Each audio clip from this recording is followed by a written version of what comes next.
हे पाय तुझी प्लेट हलत की बा मान आहे रिव वरी पाय रिव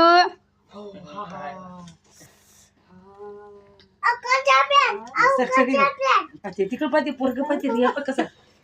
रियान रियान वरी पाय इकडे रिव त्या टकलीवर टाकी ग टकली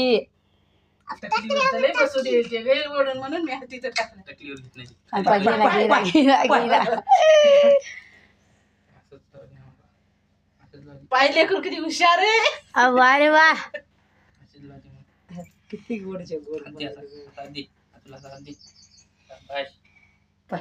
लई ज्ञान आहे रियाला लय लय हुशार आहे मरिव झालं जाय ना काय बांधलेलं सोडून टाक पाय कसा बुक्काच पाहिलाय दादू मम्मीकडे पाय मागून होतो गालो आणणार पच पच नको बस मग देतो मामाजवळ बस दिचाले दिचाले त्याच्या आंध्र पडायला टाका टाका पैसे हा शब्बाश पाताच बांधी दीर्घ बांधी हो हो तुला तू काढ